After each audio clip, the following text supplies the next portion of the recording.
Walang ibang dapat tularan, walang ibang dapat pakinggan, walang ibang dapat sundan at sundin, kundi si Jesus. Sumusunod lang tayo sa iba, hanggang sila rin ay sumusunod kay Jesus. Pero pag mayroon na silang turong hindi ayon kay Jesus, dapat di tayo malito. Kahit pa marami silang turo na ayon kay Jesus, doon sa mga hindi ayon, hindi na tayo dapat sumusunod because the model is Jesus. John 1:14, the Word, meaning Jesus, became a human being and lived here with us. We saw His true glory. And that was the glory of the only Son of the Father. From Him, all the kindness and all the truth of God have come down to us. So kung ano man ang kulang sa pagpapakilala ng mga naunang guro, o kasabay, o sumunod, yun ay pinuno ni Jesus. Kung merong dapat ipaalam sa atin ng Ama tungkol sa kanyang sarili, kanyang kabutihan, kanyang kabaitan, kay Jesus niya pinadaan kasi hindi naging matapat ang lahat sa pagpapakilala sa Diyos. Marami sila mga idinagdag, ibinawas, hindi mo na makilala ang Diyos pag sa mga relihiyon ka nakinig. Kaya ipinadala si Jesus para ituwid ang lahat ng mga baluktot na pag-aakala ng mga tao tungkol sa Diyos. All the kindness and all the truth of God came down to us through Jesus. Therefore, all other teachers and teachings must submit to Jesus. Kailangan pa bang i-memorize yan? Paano po yung teaching ni ganito kontra sa teaching ni Jesus? Sino ba namatay para sa'yo sa krus? Sino ba ang anak ng Diyos? Sino bang isinugo na kinatawan ng Diyos na nagpapakilala sa atin ng buong kabutihan ng Diyos? Kasi marami mga religious teachings and teachers na may mga katuruan silang kanila lang, hindi sang-ayon sa katuruan ni Jesus. Bagamat sa tradisyon ng mga relihiyon, ng simbahan, maging ng Christianity, kasama na sila sa doktrina. Pero ang dapat tanungin, lahat ba ng itinuturo nila, bagamat sila ay very godly at sila ay kinilala, pero lahat ba yan talaga maka-Jesus? The model is Jesus, which means Christians are to subordinate all other teachers to Jesus and all other teachings. Kaya sabi ni Jesus ang buong diin sa John 14:6, I am the way, not them. I am the truth, not them. And I am the life, not them. The only way to the Father is through me. How clearer can you get?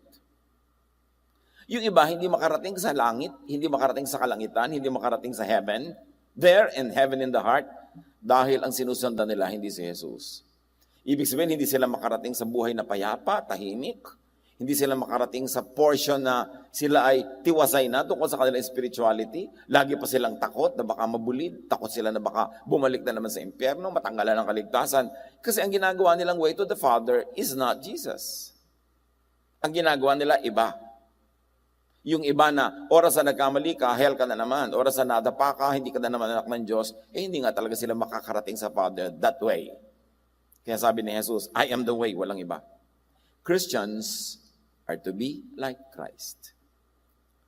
2 Corinthians 3:18, and we all are being transformed into His image with ever-increasing glory. Buong buhay, hindi ka nakukumpletong maging kawangis ni Jesus, pero dapat dagdag ng dagdag ang pagiging kamukha mo ni Jesus. Para masabi ni Gandhi na, I like your Christ and I like your Christians because your Christians are so like your Christ. Christians are to grow into Jesus likeness, not into Pharisee likeness. But the sad truth is, marami mga tao, oras na nagbiblia, nag-Bible study, naging religyoso na Bible-based, mas nagiging mukhang Pharisee. Napanghusga, mapaghiwalay sa kapwa, pinopromote lang ang sarili, away-awayan ng mga doktrina, batuhan, maraming religious wars within Christianity kasi nagiging kamukha sila ng Pharisee, hindi ni Jesus. The challenge really is to know Jesus apart from historical, traditional Christianity. Because in the last 2,000 years, ang dami na rin inimbento ng Christianity, lahat ng sekta, lahat ng kongregasyon, ng mga katuroang hindi naman maka-Jesus, kundi maka-Pharisee. Kaya dapat balikan talaga si Jesus. to get reacquainted with Jesus alone. Hindi Jesus na maraming kasama. Jesus alone. Mag-isa siyang namatay sa krus. Mag-isa siya na nabuhay na muli. Dapat mag-isa ang pagkilala natin sa Kanya na hindi matakpan ng anino ng iba si Jesus sa pagkilala natin sa Kanya. And then to imitate Jesus alone. Huwag pagsabong-sabungin ang mga katuroan ni Jesus sa katuroan ng iba kasi hindi naman katulad ng iba si Jesus. He stands apart. He is in a class by himself. Jesus is not self-righteous and judgmental.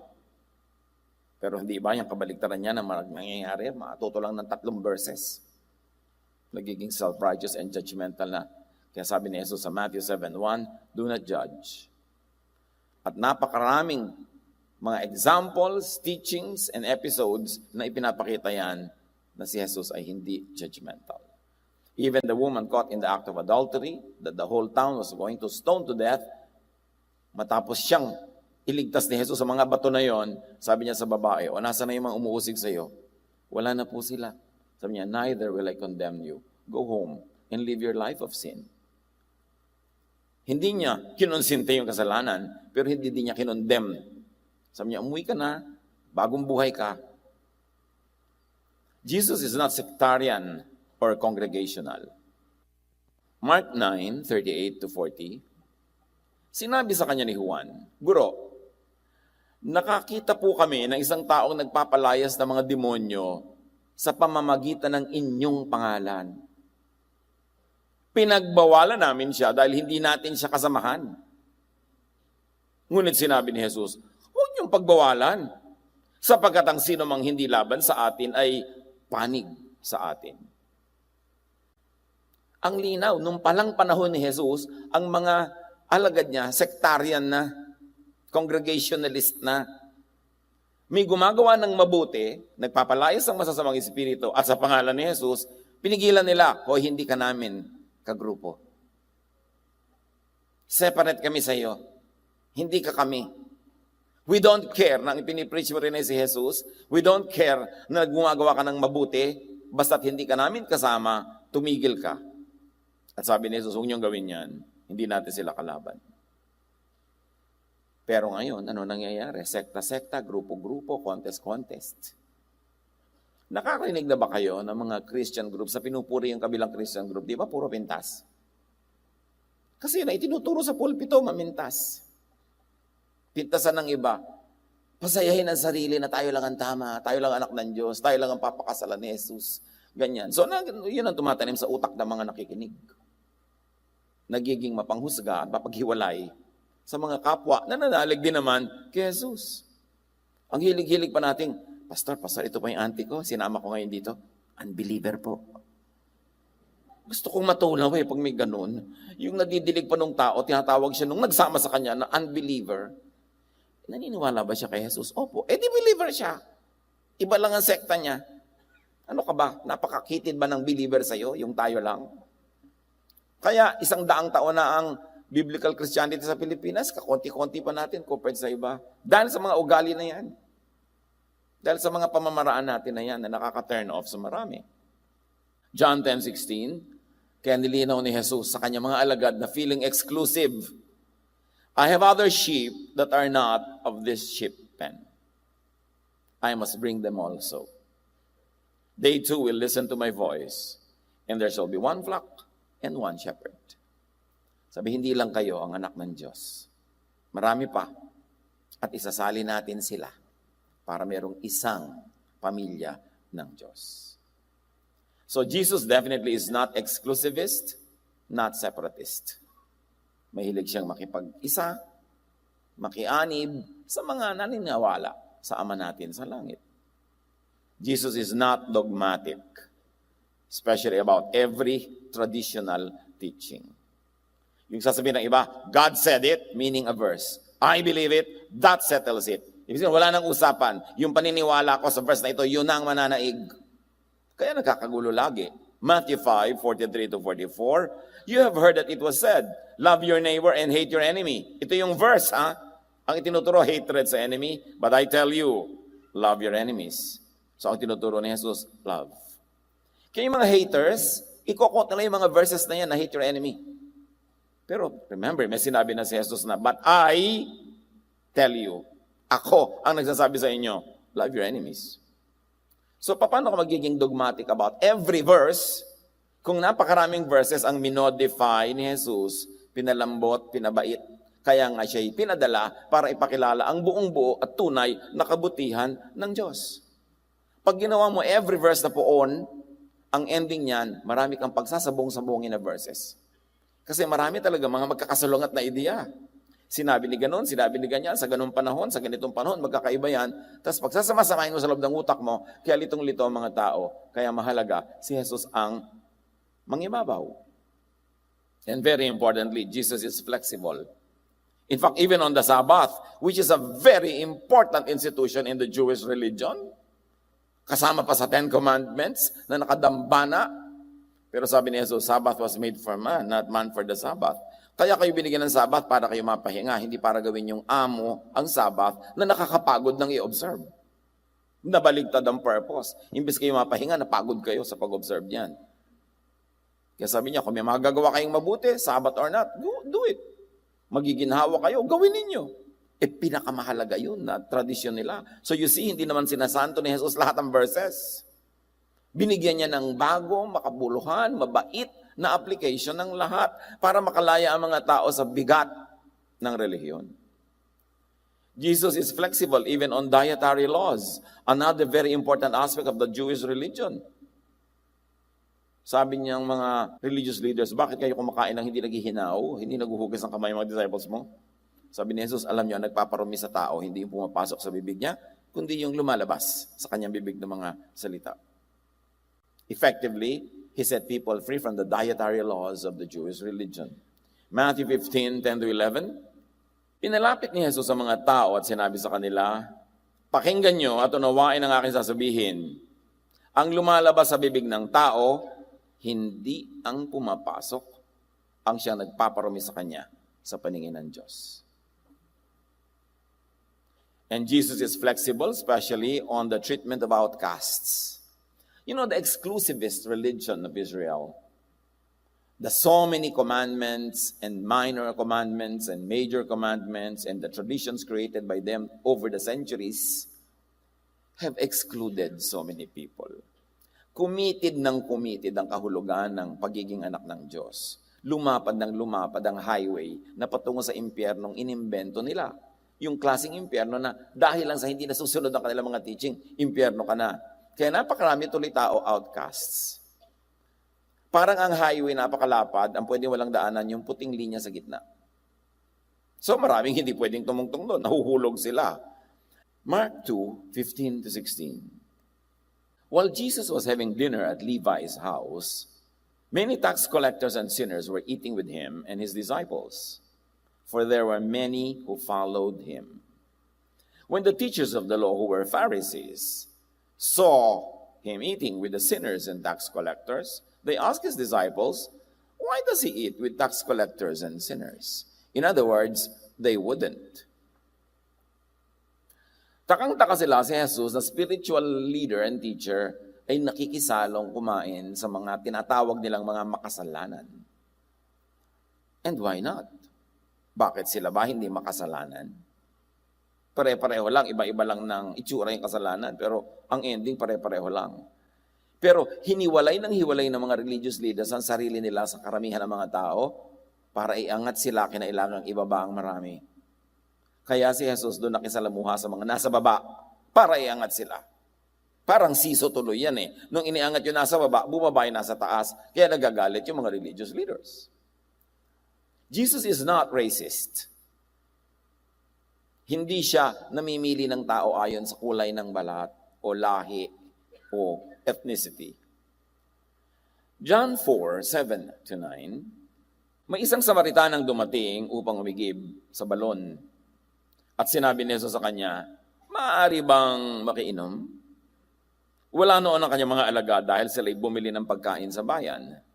Sinabi sa kanya ng babae, ikaw ay Hudyo at Samaritana naman ako. Bakit ka humihingi sa akin na inumin? Sinabi niya yon sapagkat hindi nakikihalubilo ang mga Hudyo sa mga Samaritano. You see the racism of this religion. Sila nakikihalubilo eh. Kababayan din nila yon. Nalahian lang ng iba, naging mga mestizo at mestisa. Hindi sila nakikihalubilo. Until Jesus, because Jesus broke all the social rules that deprived people of equality with others. Binasag niya, tinawid niya ang mga pader na hindi tinatawid ng iba para ihiwalay lang ang sarili nila sa iba. Napakaraming outcast nun. Okay, Gentile ka, edi outcast ka, Jew lang ang in eh. Edi ang lahat ng tao sa planeta out, Jew lang yung in sa kanilang paningin. Luke 23:26, as the soldiers led him away, that is to the cross, they seized Simon from Cyrene, who was on his way from the country, and put the cross on him and made him carry it behind Jesus. The very mention of where he came from suggests very, very strongly that he was not a Jew, that he was a foreigner.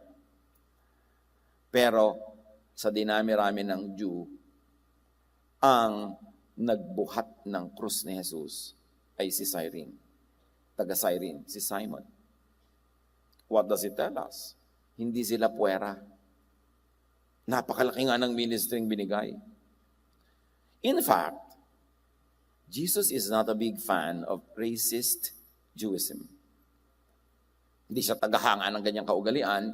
In fact, yan ang kauna-unahan niya tinuligsa.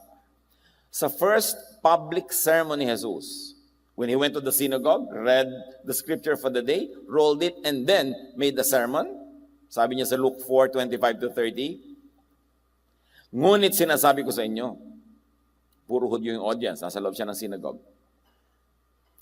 Maraming byuda sa Israel nung panahon ni Elias, nang hindi umulan sa loob ng 3.5 taon, at nagkaroon ng taggutom sa buong lupain. Subalit, hindi pinapunta si Elias na propeta sa kanino man sa kanila, sa mga Hudyo, kundi sa isang byuda sa Sarepta, sa lupain ng Sidon. In other words, ang daming nagugutom na widow sa Israel, sabi ni Jesus, the prophet was not sent to bless any one of you. The prophet was sent to a Gentile woman, this widow in Sarepta, sa Sidon. Anong ibig sabihin nun? Don't think na napaka-special nyo. Sa dinami-rami ng may ketong sa Israel nung panahon ni Eliseo, so this is Elijah and Elisha, wala ni isa mang pinagaling at nilinis maliban kay Naaman na isang taga-Syria. O inulit pa ni Jesus. Ang example niya, isang babaeng outsider, this time naman isang lalaking outsider. Sabi niya, alam niyo, ang daming may ketong sa Israel, walang pinagaling ang Diyos noong panahon ni Eliseo. Kundi ang pinagaling, si Naaman, foreigner yon, taga-Syria, hindi siya Hudyo. Don't think na sobra kayong paborito ng Diyos. Nagalit ang lahat ng nasa sinagoga nang marinig ito. Nagsitayo sila at itinaboy nilang palabas papunta sa gilid ng bundok na kinatatayuan ng bayan upang ihulog siya sa bangin. Ngunit dumaan siya sa kalagitnaan nila at umalis. Nilampasan ni Jesus yung mga tao. Napaka-poetic language na nilampasan niya yung mga Jew and their traditions and their anger to do His mission. Ipinamukha niya sa Israel, yes, mahal kayo ng Diyos, syempre, pero hindi lang kayo. And don't think so special. Bulag ba kayo sa kasaysayan na sa lahat ng babalikan ninyong kasaysayan, ang daming pagkakataong ipinakita ng Ama sa Langit na mahal niya ang mga non-Israelites? Katulad nga sa example na binigay ko. Nagalit sila, papatayin nila si Jesus. First message pa lang ni Jesus, papatayin na eh. Itutulak na sa bangin. Kasi hindi niya kinukonsente yung racism, yung sobrang ethnocentrism, and the superiority complex that these people have over all other races on earth. Jesus is not sexist. Alam niyo yung sexist, yung babae, lalaki lang, ganito, ganyan, ang bida lang, itong ganitong gender, blah, blah, blah. John 4:27, just then his disciples returned and were surprised to find him talking with a woman. Remember yung babae sa balon, nakausap ni Jesus? The Bible is clear to state that it was a surprising thing then for a man to talk to a woman, and much more for a man like Jesus. So Jesus, by talking to this woman, broke so many barriers. The gender barrier, the cultural barrier, the race barrier? Ang dami. Sabi niya, kata-kata ba't siya nakikipag-usap sa babae? Itong korte ng utak na ito ng mga disciples, carry over pa ng korte ng utak ng kanilang relihiyon, na minana ng maraming Christian na hanggang ngayon, ang babae sa sulok lang. Minana yan sa mga Jews, hindi kay Jesus. Dapat linawin yan. Luke 10:39-41, nang si Jesus ay nagpunta sa bahay ni Mary at Martha at ng kapatid nilang lalaking si Lazarus, Mary sat at the Lord's feet listening to what he said. But Martha was distracted by all the preparations that had to be made. She came to him and asked, Lord, don't you care that my sister has left me to do the work by myself? Tell her to help me. So para kay Martha, women in the kitchen, please. Nagtuturo si Jesus, nakaupo sa kanyang paanan ng mga disciples, mga lalaki, kaisa-isa tong Maria na nakaupo din doon nakinig. Na-offend si Martha. Hoy babae, halika sa kusina. Pakakainin natin ang mga lalaki pag nagutom na sila. Kami na meron. Dito, ayoko. Dito ako makikinig. Senyasan siguro ang senyasan niyo magkapatid. Hanggang hindi na nakatiis ng Martha, Lord, papuntay niya sa kusina ang babaeng yan. Kababaeng tao, nag-aaral. Kababaeng tao, nauupo dyan. Sabi ni Jesus, tama ang pinili niya. By that single statement, Jesus liberated women from the kitchen. O baka na din na kayo magluto, mga misis. Huwag lang kayo lagi paglutuin yun si mister, di ba? Ang linaw-linaw na nga ng turo dito, hindi lang dapat yung mga babae. Lalo na yung mga lalaki walang trabaho, tapos lagi nakataas pa ang paat. Kape! Mga misis, ibubuhos ko ba sa iyo ang kape? Nakumukulo?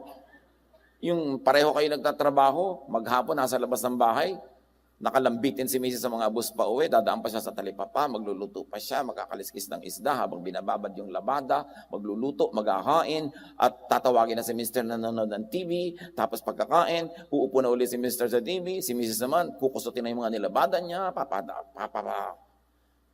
hangin na ng electric fan yung uniform niya bukas para matuyo. Tapos hihiga na si mister, sabihin, liko no. Ibang papel naman, nagagampanan mo ngayon. Tapos sabi ni Jesus, no. She has chosen the better portion, it will not be taken from her. So pinalaya ni Jesus sa mga babae sa ganito. Hindi ibig sabihin, huwag na kayong gumawa ng mga gawain ng babae, pero hindi lang yun, kaya kayo nilikha ng Diyos. Grow, learn, sit with the men, dare to make yourselves grow. Dahil time management lang yung mga trabaho sa bahay. At dapat ngayon, shared work na yan, hindi na lang, babae lang. So, sabi niya, Martha, the Lord has answered, Mary has chosen what is better, and that is to sit with the men and study, and it will not be taken away from her. Si Jesus yun. Mga misis, ano bang memory verse nyo? Luke 10:39-41. Luke 8:1-3. After this, Jesus traveled about from one town and village to another, proclaiming the good news of the kingdom of God. The 12 were with him, and also some women. These women were helping to support them out of their own means. Nakita niyo itong mga babaeng kasama ni Jesus, hindi sila mga dekorasyon. Active sila sa ministry. Sa katotohanan, sila ang nag-finance ng mga gawain. Ibig sabihin, meron sila mga trade, may mga hanap buhay sila. Hindi sila mga dependents. Ganun yung mga babae na these are the women of Jesus. The women in Jesus' ministry and in His world. Mga go-getters, achievers. At alam niyo ibig sabihin, para kasumunod-sunod kay Jesus from Galilee to Jerusalem, may kalayuan din yun. Ilang araw, ilang buwan yan. Ibig sabihin, they liberated themselves from so many domestic work. By management of their households, they are able to make their households run and they too have their own ministries. Hindi sila nakulong doon. Kaya maraming ayaw kay Jesus kasi binabasag niya yung mga power structures. At syempre, sa power structure na yan, nandun yung Jew, nandun yung lalaki, at nandun yung religious leaders. Everybody else, sunod-sunuran na lang. And as if to really emphasize the importance of women to Jesus, when Jesus rose from the dead, the most important historical event of all time, ang unang-unan niyang pinagpakitaan ng kanyang sarili ay si Maria Magdalena, isang babae. Walang disciples na nandun na lalaki. At sabi niya, tell the disciples, tell them that I have risen, I will meet them somewhere.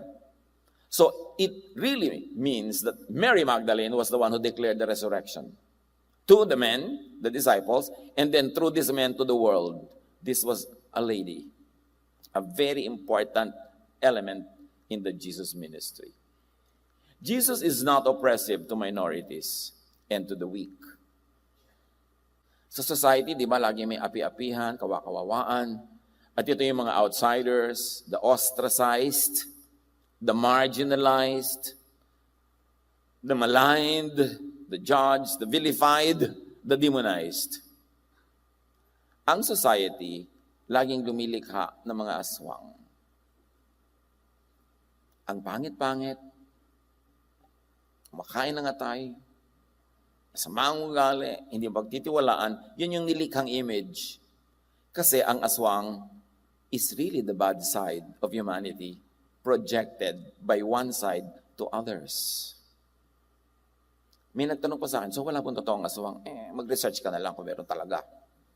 Pero sinasabi ko, yung kaaswangan, iniimbento natin i-project sa iba para huwag tayo mapagdiskitahan. So lahat ng ating masasamang ugali, lahat ng mga hindi maganda sa atin, inilalagay natin sa katauhan ng aswang para malayo sa atin. Pero ang totoo, may kaaswangan ng lahat. May mga kasamaan tayo lahat ng ugali. Meron tayong mga di magagandang ginagawa. Pero para hindi tayo mapansin, iimbento tayo ng mga figures. At sa mga bayan-bayan, lalo sa mga traditional towns, lagi may ganun, yan ang masamang babae, yan ang masamang lalaki. Para sila lagi ang mapag-usapan at hindi ikaw. Jesus has liberated those minorities and the weak from the darkness. Jesus included the excluded. Kaya mga children na laging puwera, sabi niya, bring the children to me. Yung mga babaeng dinudugo na unclean, hinawakan siya, gumaling. Yung mga lepers, mga outcasts, mga unclean, yung mga demon-possessed, yung mga pinuntahan niya, kasi sila lahat yung puwera. Ang lipunan, parang banyo, tiles, parang ang linis-linis sa malayo. Pero pag sinilip mo ang bawat siwang at pagitan ng bawat tiles, ang daming nakatira dyan ng mga mikrobyo. These are the people who fall in the cracks. So in society, even in polite society, in civilized society, so many people fall in the cracks. At yun ang mga binigyan ni Jesus ng dignity. Mark 14:12-13, Jesus' disciples asked him, "Where do you want us to go and make preparations for you to eat the Passover?" So he sent two of his disciples, telling them, "Go into the city. A man carrying a jar of water will meet you. Follow him. Ituturo niya sa inyo kung saan tayo gagawa ng ating hapunan." Sa biglang tingin, parang nothing unusual here. But a man carrying a jar of water is most unusual. It was women who did that. Ang lahat ng umiigib, babae, nagpapasa ng palayok, babae, lahat ng ancient cultures, babae yan. And here is a man who is carrying a water jar. Can you imagine how weird this is? How different this is? Pero yun ang pinili ni Jesus na susundan ng mga disciples. Jesus dignified and included and enlisted in his ministry the people that society would usually not include. Yun si Jesus. Kilala ba natin talaga siya? Unlike many Christians in history and even today, Jesus is not fond of the Pharisees or Pharisiness, as we have always harped about. Sabi niya, kahabag-habag kayo, mga tagapagturo ng kautusan at mga Pariseo, mga mapagkunwari. Hinahadlangan ninyo ang mga tao upang hindi sila makapasok sa kaharian ng langit.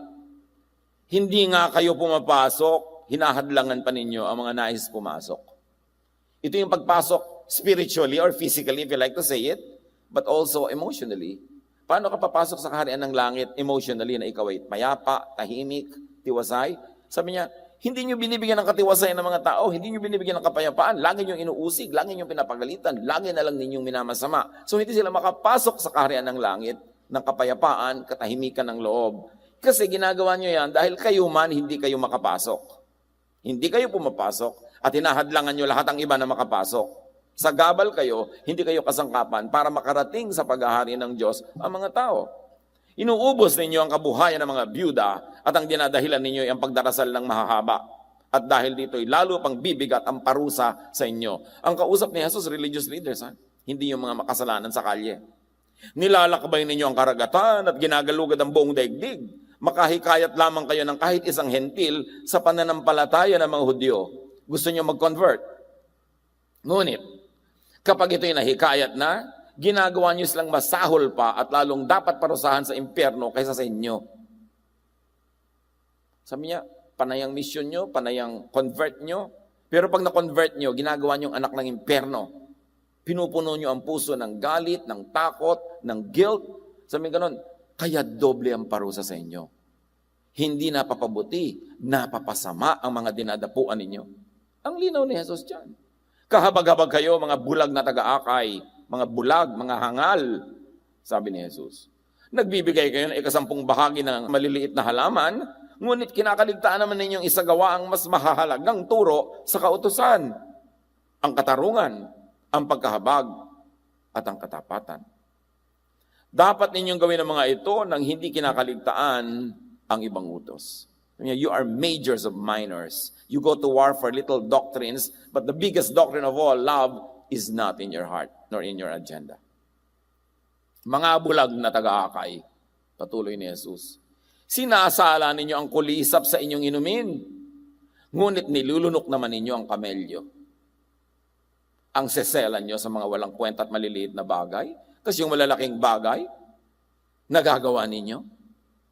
Nililinis ninyo ang labas sa tasa at pinggan, ngunit ang mga yun ay puno ng kasakiman at pagiging makasarili, bulag na pariseo, sabi ni Jesus. Linisin mo muna ang nasa loob ng tasa at pinggan at magiging malinis din ang labas nito. Ang katulad ninyo yung mga libingang pinaputi, magaganda sa labas, ngunit ang loob ay bulok at puno ng kalansay. Ganyang-ganyan kayo. Sa paningin ng tao ay mabubuti, ngunit ang totoo ay punong-puno ng pagkakunwari at kasamaan. These are the words of Jesus. And he was not angry for nothing. Galit na galit siya sa organized religion of his time kasi walang ginawa kundi pahirapan ang buhay ng mga tao. Unlike many Christians in history and even today, Jesus is not a believer and endorser of every prophet and teacher.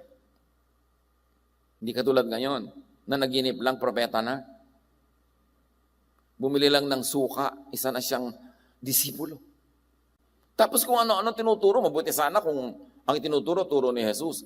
Mano naman, nag-aaral lang sa ilalim ng puno ng saging. Kung ang itinuturo naman, turo ni Jesus. Pero hindi kung ano-ano. Nang ending, pahirap. Pampasikip ng loob. Mark 7:6-8. Sinagot sila ni Jesus. Ito yung mga teachers, teachers. And these are the recognized teachers of his time. Hindi mga kolorom sa gilid-gilid. Sila yung talagang kinikilala. Mga mapagkunwari. Tama nga ang sinabi ni Isaiah tungkol sa inyo nung kanyang isinulat. Ang paggalang sa akin ng bayang ito, ng Israel, ay pakunwari lamang, sapagkat ito'y sa bibig at hindi sa puso bumubukal. Walang kabuluhan ang kanilang pagsamba, sapagkat itinuturo nilang galing sa Diyos ang kanilang mga utos. Binabaliwala ninyo ang utos ng Diyos at ang sinusunod ninyo yung mga tradisyon ng tao. Ito ang panunuri ni Jesus sa relihiyon, lalo na nung kanyang panahon. Sabi niya, mga turo nyo, imbento. Mga doktrina nyo, imbento. Hindi yan galing sa Ama. Kaya kailangan pa ako ipadala dito para ituwid yan. Sunod ng mga tao sa inyo, napapahamak. Na sinasabi ni Jesus. Jesus taught and went against the current popular Phariseeism of his time. Yan ang tinuligsa ni Jesus. Yung impluensya ng mga Pariseo at ng tradisyon ng kanilang bayan. Kaya lang, matapos si Jesus bumalik sa Ama at isinilang ang Christian Church, unti-unti but progressively, gumapang pabalik sa Christianity yung Phariseeism. Kaya ang inabutan natin Christianity, magkahalo na, diluted, Jesus and Pharisees. At sa nakaraang 2,000 taon, sa mga bangayan at awayan ng mga Christian sects and denominations, ang dami pa nilang idinagdag na lalong-lalo namang wala na kay Jesus, pero kasama na ng tradisyon. Kaya pinag-aawayan ng mga churches, pwede ba ang drum? Hindi, demonic yan. Wala naman ganun sinabi si Jesus. Ano ba dapat ang suot ng choir? Toga o kimona? Hindi naman issue ni Jesus yan. Ang dami-daming issues na hindi naman issue ni Jesus. Pwede bang ligawan ng choir member, yung Sunday school teacher? Hindi pwede yan. Sabi ba yan ni Jesus? Hindi pwede mag-boyfriend pag hindi pa college graduate. Sabi ba talaga yan ng Diyos? Siyempre, totoo na yung mga nanay, di ba? Pagka may ganun mga teaching. Pero hindi yung galing kay Jesus. Dapat magkalinawan. Ano ba talaga? Meron naman mga teaching na hindi galing directly kay Jesus, pero very nice and beautiful ang implementation kasi agree pa rin sa turo ni Jesus. Loving, kind, liberating. Pero dapat manuri. Madalas, pag nakakakita ko ng mga religious activities, ang totoo niya, naaawa ako sa mga tao. Kasi lagi silang inuuto. Lagi silang inuhut-hutan. Lagi silang pinapasunod at lagi silang mga na-exploit. Kahit saang reliyon.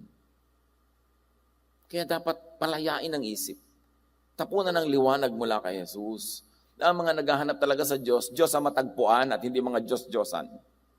So much needless burdens and suffering, so much needless divisions and quarrels and fights and wars, and so much needless cruelty, violence, and murder. Ang daming religious wars.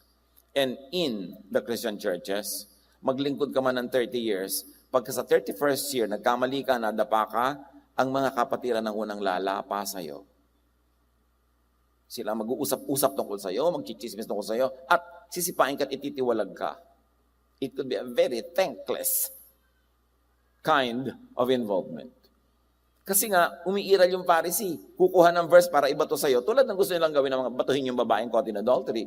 And kung gusto nyo talagang mambato, hindi kayo maubusan ng makukuha verses pambato. Pero yung ba ang ginawa ni Jesus? That's why it's important to bring Jesus back into Christianity. Nung unang panahon, yung mga Hudyo na naging Kristiyano at mga Hentil na naging Kristiyano, di nagsama sa isang church. Gera mondial. Yung mga Hudyo, gusto mo na nilang gawing Hudyo, yung Gentile na naging Christian. And even the issue of circumcision. Yung mga Hudyong lalaki, siyempre, tinutuli. Yung mga Gentile, hindi. Yung mga Gentile, naging Christian, kahit ang tatanda na nila, gusto pa ng mga Hudyo, patuli pa sila. So maging Hudyo ka muna, bago ka maging Kristiyano, which is not a Jesus teaching. So matapos silang magtalo, Acts 15:10, tumayo si Pedro. Bakit sinusubok niyo ang Diyos? Bakit ninyo iniaatang sa mga mananampalataya na Gentiles ang isang pasaning hindi na kayang dalhin ng ating mga ninuno at hindi naman natin kayang pasanin? Sabi niya, magkatotoo tayo dito, magpakatotoo tayo. Ang mga ninuno natin, hindi nasunod lahat ng mga kautosan natin relihiyon. Tayo man din natin nasusunod. Tapos yung mga Gentiles na hindi Hudyo, papasunurin nyo pa rin. Anong klaseng pahirap ang gusto nyo gawin? Kaya sabi ni Gandhi, I like your Christ, I do not like your Christians. Your Christians are so unlike your Christ. I like your Jesus, I do not like your Christians. Your Christians are so un-Jesus, so Pharisaic. Hanggang ngayon, at nung nakaraang 2,000 taon, people in the church are really actually stopping Jesus from entering fully. Ayaw papasukin ang tunay na pagka-Jesus kasi manganganib ang kanilang mga tradisyon, ang kanilang mga kaugalian, ang kanilang mga nakasanayan, at mauuga ang mga power structures. Yung mga makapangyarihan sa relihiyon, hindi nila papangyayarihin si Jesus kasi maiiba ang power structures.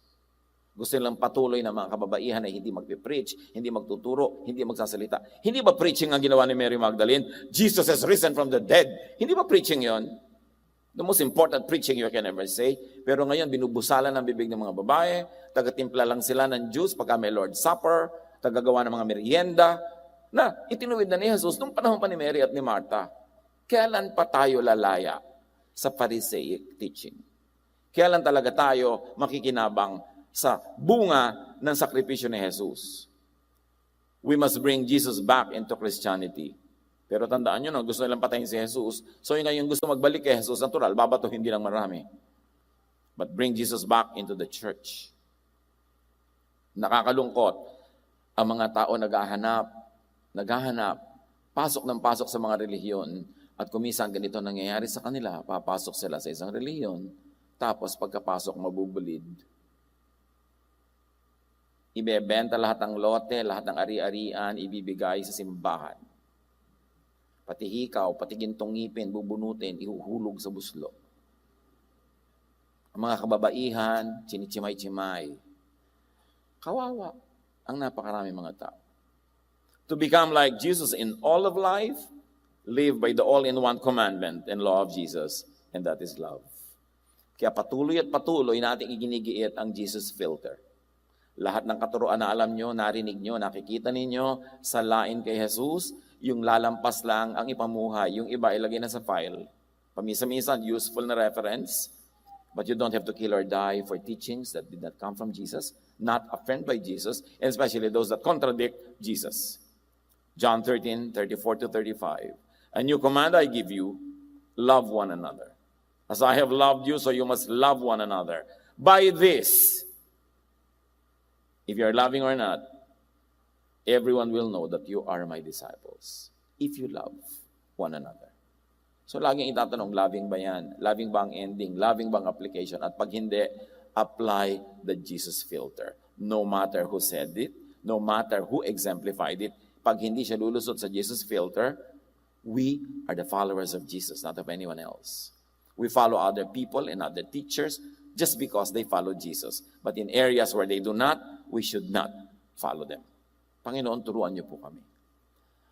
Napahalagahan ang sakripisyo ng iyong anak na si Jesus, ang kanyang kamatayan at pagkabuhay na muli, para lahat ng aming mga pag-iisip, pagtuturo, pag-akay sa kapwa, ay papunta kay Jesus, hindi sa iba. Papunta sa inyong paghahari, hindi sa paghahari ng iba, papunta sa kapayapaan, katahimikan ng loob, at pagmamahalan. Pagbulay-bulayan ng mga ito,